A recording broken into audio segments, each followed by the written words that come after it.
ஏன் புதர் பின்னாடி போகணும்? போலீஸ் தெருவுகளுக்கு போடுவாங்களா, புதருக்கு லைட் போடுவாங்களா? பாதுகாக்க துப்பற்றவர்கள் லைட்டு போடணும்னு கேட்கறான். வெளிக்கு போகும்போது லைட் போட்டுக்கிட்டா போவாங்க? பாத்ரூம் ஆகட்டி இருக்கு. கருவக்காட்டுக்குள்ள போறதுக்கு எதுக்கு லைட்டு? மாலை 6 மணிக்கு ஒருத்தன் ஒளிஞ்சிருந்து தூக்கி கொண்டு போய் கற்பழிக்கிறான். இதுல பல கேள்விகள் இருக்கு. இந்த எஸ்.வி. சேகர் போன்ற தற்குறிகளுக்கு சொல்லுவேன். 6 மணிக்கு அந்த பொண்ணு போணுச்சுல்ல, ஏதோ வேற ஒரு ஊரை சார்ந்தவன், சாயல்குடியை சார்ந்தவன், எப்படி அந்த ஊருக்கு போனான்? அந்த ஊருக்கு போய் எப்படி நீங்க இன்னொரு ஊருக்கு போய் உங்களுக்கு வழி தெரியுமா? இன்னொரு ஊரில் போய் திருதுப்புன்னு இப்படி நுழைவீங்களா? ஒரு அச்சம் இருக்கும்ல மனசுக்குள்ள. இவன் எப்படி அங்கே போனான்? இவனுக்கு பின்னால் ஒளிந்திருக்கிற சூட்சுமம் என்ன?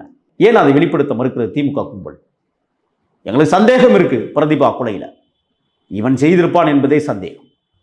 ஆனால் 9 நாள் போராட்டத்திற்கு பிறகு ஒருவனை அடையாளப்படுத்துகிறது. என்னடா கேட்டால் ஏற்கனவே 65 வயசு கிழவியை அவன் கற்பழிச்சிட்டான், அவன் வழக்கில் இருந்தான் 2 வருஷம், அவன் உச்சநீதிமன்றத்தின் மூலமாக பிணையில் வந்தவன், உச்சநீதிமன்றத்தில் போய் பிணை வாங்குற அளவுக்கு அவனுக்கு பொருளாதாரம் இருக்குன்றால் அந்த பொருளாதாரம் அவனுக்கு எங்கிருந்து வந்தது?